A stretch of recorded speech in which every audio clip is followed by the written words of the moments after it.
আওয়ামী লীগ আমলে ২০১৮ সালের জাতীয় নির্বাচনে কোন কোন কেন্দ্রে শতভাগ ভোট পড়েছিল তার তথ্য চেয়ে নির্বাচন কমিশনে চিঠি দিয়েছেন দুর্নীতি দমন কমিশন দুদক।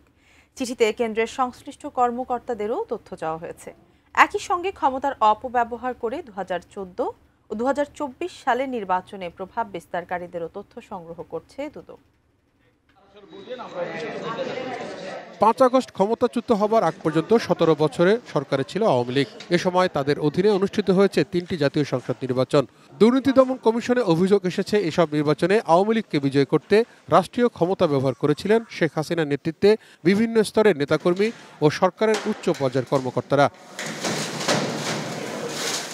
চলতি বছরের জানুয়ারিতে এসব অভিযোগ আমলে নিয়ে অনুসন্ধানে নামে দুদক। গঠন করা হয় ৫ সদস্যের কমিটি। এবার সেই অনুসন্ধান দল ২০১৮ সালের নির্বাচনে কতটি কেন্দ্রে শতভাগ ভোট পড়েছিল তা জানতে চেয়ে নির্বাচন কমিশনকে চিঠি দিয়েছে। ডিজাইন, এলিগেন্স, বিউটি, সেরা পণ্য সবার জন্য জেভিকো।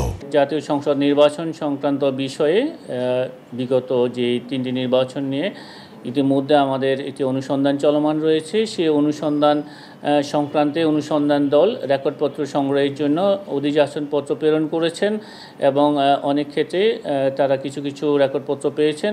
আরও যেসব তথ্যাদি প্রয়োজন সেই জন্য তারা কাজ করছেন। ২০১৮ সালের নির্বাচনে সিইসির দায়িত্ব পালনকারী KM নুরুল হুদাকে শনিবার গ্রেফতার করেছে আইন শৃঙ্খলা রক্ষাকারী বাহিনী। এ সংক্রান্ত দুদকের অনুসন্ধান কর্মকর্তা চাইলে সাবেক এই প্রধান নির্বাচন কমিশনারকে গ্রেফতার দেখাতে পারেন বলেও জানিয়েছেন দুদকের মহাপরিচালক। যে অনুসন্ধান দল রয়েছেন এইটা তাদের এখতিয়ার, তারা যদি মনে করেন কোনো আসামিকে গ্রেফতার করার প্রয়োজন এই পর্যায়ে সেই উদ্যোগ তারা নেবেন। তাহিদ সৌরভ, এটিএন নিউজ, ঢাকা।